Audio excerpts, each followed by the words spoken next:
ஹரிச்சந்திராவின் மகன் தனது தாயை விட்டு வெளியேற மறுத்ததால் அவர் தனது தாயுடன் விற்கப்பட்டார். ஹரிச்சந்திரா கண்ணீரை பெருகெடுத்துக் கொண்டு மகனை மார்போடு இறுக அணைத்து கொண்டார். அவன் மனைவி சந்திரமதி புறப்படும் முன் கணவனின் காலில் விழுந்து ஆசீர்வாதம் வாங்கினாள். அவற்றை வாங்கிய கொடூர இதயமுள்ள முதியவர் இரக்கமே இல்லாமல் தன் வழியை பின்பற்றும்படி அவர்களை கத்தினார். எதுவும் செய்ய முடியாத விரக்தியில் அவர்கள் வெளியேறுவதை ஹரிச்சந்திரா பார்த்தார். விஸ்வாமித்திர முனிவர் மீண்டும் வந்து தானம் கேட்டார். ஹரிச்சந்திரன் தன் மனைவியையும் மகனையும் விற்றதில் இருந்த அனைத்தையும் மகிழ்ச்சியுடன் கொடுத்தான். முனிவர் நன்கொடையில் மிகவும் மகிழ்ச்சி அடையவில்லை. மேலும் மேலும் கேட்டார். ஹரிச்சந்திராவுக்கு தன்னை விற்பதை தவிர வேறு வழியில்லை.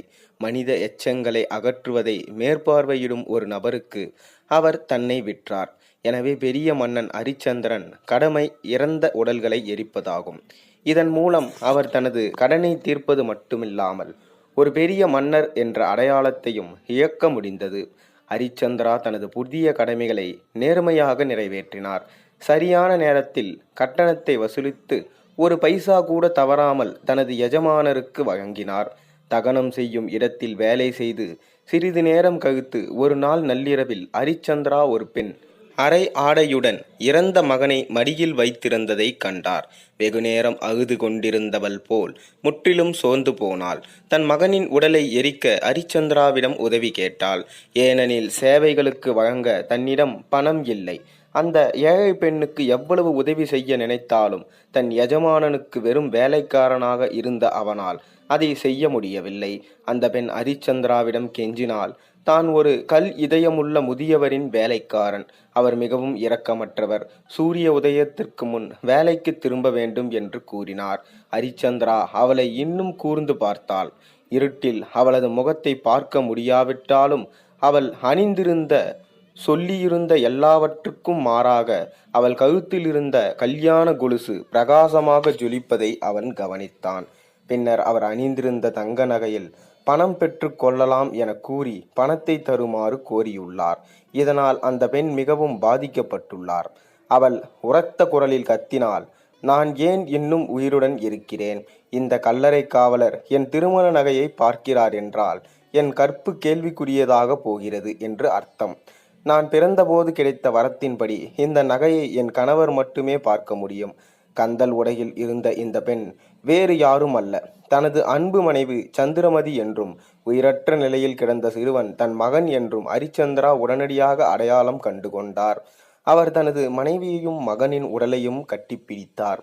அவர் ஒரு பெரிய பைரத்தை ஏற்பாடு செய்தார். அதில் தனது மகனின் உடலை கிடத்தினார். ஹரிச்சந்திரா சந்திரமதியிடம் பணத்தை வாங்கி கொண்டு செல்லும்படி கூறினார். முதலாளியிடம் இருந்து ஒரு பைசா கூட கிடைக்காது என்பதால் சந்திரமதி உறுதியாக இருந்த போதிலும் கணவனை திருப்திப்படுத்த அவள் எஜமானரின் வீட்டை நோக்கி ஓட ஆரம்பித்தாள். அவள் செல்லும் வழியில் தெருவில் ஒரு சிறுவன் சரளத்தை கண்டால் இந்த பையனுக்காக அவள் இதயம் துடித்தது. அதனால் அவள் அவனை தெருவில் இருந்து இழுத்து தன் மடியில் வைத்து கொண்டான். அடுத்த விஷயம் உங்களுக்கு தெரியும். அவள் அரச காவலர்களால் சூழப்பட்டாள். காசி மன்னனின் மகனை நகைக்காக கொன்றதாக அவள் குற்றம் சாட்டப்பட்டாள். திருடர்கள் தங்க பொக்கிஷங்களுடன் ஓடிவிட்டனர். சடலத்தை கைவிட்டு சந்திரமதியின் விதி அவளை இந்த சிக்கலுக்கு கொண்டு வந்தது. சந்திரமதி அரசனிடம் அழைத்து செல்லப்பட்டாள். அதிர்ச்சியில் இருந்த அவளால் ஒரு வார்த்தை கூட பேச முடியவில்லை. முழுக்க முழுக்க அவருக்கு எதிரான ஆதாரங்களுடன் அவர் மீது கொலை மற்றும் தேச துரோக குற்றச்சாட்டு சுமத்தப்பட்டது. அவள் தலை துண்டிக்கப்பட வேண்டும் என்று தீர்ப்பளிக்கப்பட்டது. சந்திரமதியை அரச காவலர்கள் கல்லறைக்கு அழைத்து சென்றனர். ஹரிச்சந்திரனை அவனது எஜமானர் அழைத்து சந்திரமதியின் தலையை வெட்ட சொன்னார். ஹரிச்சந்திரனின் இதயம் ஒரு கணம் நின்றது. மனைவியின் மோசமான நிலையை அவரால் தெளிவாக புரிந்து கொள்ள முடிந்தது.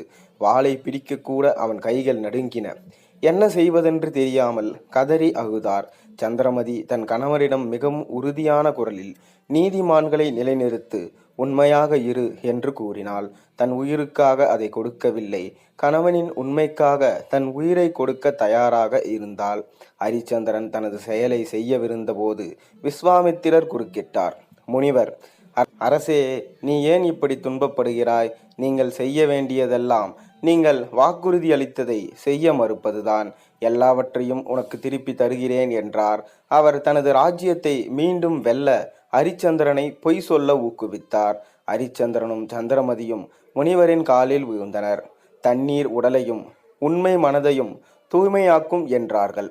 அது உயிரை போலவே விலை மதிப்பற்றது. அது மட்டுமே அகமானது. உலக வாழ்க்கைக்காக உண்மையை விட்டுவிட முடியாது. பின்னர் இருவரும் எழுந்து சந்திரமதியின் தலையை வெட்டுவதற்காக ஹரிச்சந்திரனிடம் வாளை உயர்த்தினான். வாள் அவள் கழுத்துகளுக்கு சென்றது. ஆனால் என்ன ஒரு அதிசயம்! அது அவள் கழுத்தை தொட்டவுடன் மறைந்தது. அதற்கு பதிலாக மனம் நிரம்பிய அழகிய மாலையாக மாறியது. தேவலோகத்திலிருந்து பூமழை பொழிந்து தேவர்கள் அவர்களை ஆசீர்வதித்தனர். இந்த காட்சியை பொதுமக்கள் வெகுவாக கவர்ந்தனர். அனைவரும் வியக்க அவர்களின் மகன் தேவதாஸ் ஆழ்ந்த உறக்கத்தில் இருந்து விழுத்தபடி நின்றான். அங்கே வசிஷ்ட முனிவரும் அரிச்சந்திரனையும் சந்திரமதியையும் கண்டு சத்தியத்தின் வெற்றியை கண்டு மகிழ்ந்தனர். விஸ்வாமித்திர முனிவர் இதையெல்லாம் கண்டுபிடித்து தன் தவறை உணர்ந்தார். அவரும் அரிச்சந்திரன் இழந்த அனைத்தையும் மட்டுமின்றி முனிவர் முன்பு உறுதியளித்தபடி சத்திய மன்னனுக்கு தவம் செய்யும் சக்திகளில் பாதியையும் அளித்து தம்பதிகளை ஆசிர்வதித்தார். ஹரிச்சந்திரன் நீண்ட காலம் வாழ்ந்தார். அயோத்திய நீதியாக ஆட்சி செய்தார். தொடர்ந்து உண்மையாக இருந்தார். பாண்டவர்களின் கதைக்கு திரும்புவதற்கு முன் பாண்டவர்கள் அவர்கள் காட்டில் இருந்த காலத்தில் பெரிய முனிவரிடம் கேட்ட ஒரு கூடுதல் கதையை பகிர்ந்து கொள்கிறேன். ஒரு காலத்தில் ஷிபி என்ற உன்னதமான மற்றும் நேர்மையான அரசன் இருந்தான். நீதியுள்ள ஆட்சியாளர்களின் வரிசையில் பிறந்த ஷிபி மன்னன் தனது ஞானம், தைரியம் மற்றும் வளைந்து கொடுக்காத நீதி உணர்வுக்காக அறியப்பட்டார். அவர் பழம்பெரும் பாரத வம்சத்தின் வகுத்தோன்றல் ஆவார். அவரது தந்தை கிங் உசினாரா சமமாக மதிக்கப்படும் ஆட்சியாளர். ஷிபி மன்னன் அழகாக மற்றும் நல்லொழுக்கமுள்ள ராணியை மணந்தான். ஒன்றாக அவர்களுக்கு பல குழந்தைகள் இருந்தனர். அவர்கள் தர்மத்தை நிலைநிறுத்துவதன் முக்கியத்துவம், நேர்மையாக வாழ்க்கையை நடத்துவதன் முக்கியத்துவம் கற்பித்தனர். அரச குடும்பம் அவர்களின் இரக்கம், பெருந்தன்மை மற்றும் தங்கள் குடிமக்களின் நல்வாழ்வுகளுக்கான அர்ப்பணிப்புகளாக ராஜ்யத்தின் மக்களால் பெரிதும் போற்றப்பட்டது மற்றும் மதிக்கப்பட்டது. அவரது புகழ் உலகம் முழுவதும் பரவியது. அவருடைய பெருந்தன்மை பற்றிய செய்திகள் பரலோக லோகங்களிலும் சென்றன. சொர்க்கத்தின் அதிபதியான இந்திரன் மன்னன் ஷிபியின் புகழ் கூறுவது போல் அவன் பெரியவனா என்று சோதிக்க விரும்பினான். எனவே இந்திரனுக்கும் அக்னிக்கும் மன்னனை சோதிக்க வானத்திலிருந்து இறங்கி வந்தனர். அக்னி புறாவாக உருவெடுத்து இந்திரன் கடுமையான கழுகாக மாறினான். தூரத்தில் இந்திரன் பின்தொடர்வதை பார்த்து பயந்தவன் போல் சிறகுகளை அசைத்து கொண்டு முன்னால் பறந்தான் அக்னி. நேராக அரசனின் அரண்மனையை நோக்கி பறந்தன. பயந்து போன புறா அரசனின் மடியில் தஞ்சம் புகுந்தது. தஞ்சம் தேடுபவர்களை பாதுகாப்பதாக அரசர் சபதம் செய்ததால் இந்த விஷயத்தில் அது ஒரு பறவையாக இருந்தாலும் அதை பாதுகாக்க அரசர் முடிவு செய்தார். அமைதி நிறைந்த வார்த்தைகளால் புறாவை ஆறுதல் படுத்திய மன்னன் கழுகை எதிர்கொள்ள தயாராக இருந்தான். கழுகு புறா தனது இரையாக இருப்பதால் அதை விடுவிக்க கோரி பறந்தது. நீதிமான் அரசன் தான் இக்கட்டான நிலையில் இருப்பதை உணர்ந்தான். புறாவை பாதுகாக்கும் போது கழுகின் பசியை பூர்த்தி செய்ய வேண்டும். ராஜா தன் உடலிலிருந்து சம எடையுள்ள சதையை கொடுத்தால் ஒரு துளி கூட கண்ணீர் சிந்தாமல் புறாவை விடுவிப்பதாக கழுகு ஒப்புக்கொண்டது. இந்த கோரிக்கையை மன்னர் ஒப்புக்கொண்டார். அவர் தனது பாதுகாவலர்களை அழைத்து ஒரு தராசை அமைத்தார். அங்கு அவர் புறாவை ஒரு பக்கத்திலும் இடதுபுறத்தில் வலது தொடையில் இருந்து ஒரு பெரிய சதை பகுதியையும் வைத்தார். அவருக்கு ஆச்சரியமாக புறாவின் எடை அதிகமாக இருந்தது. அவர் மேலும் சேர்த்தார். ஆனால் கூடுதல் சதை சேர்க்கப்பட்ட பிறகும் புறாவின் எடை அதிகமாக இருந்தது. உடலின் வலது பாதி முழுவதையும் வெட்டிய பிறகும் புறாவின் எடை சமமாகவில்லை. அவர் தனது வார்த்தைகளின் மனிதன் என்பதார் அவர் தனது உடலின் இடது பக்கத்தையும் வழங்க முடிவு செய்தார். அவன் உடலின் இடது பக்கத்தை வெட்ட முற்பட்ட போது கழுகும் புறாவும் மறைந்தன. அவர்களின் இடங்களில் இந்திரனும் அக்னியும் நின்றிருந்தனர். தேவர்கள் அரசனுக்கு பல வரங்களை அளித்தனர். ஷிபி மன்னன் பல ஆண்டுகள் நீதியாக ஆட்சி செய்தான்.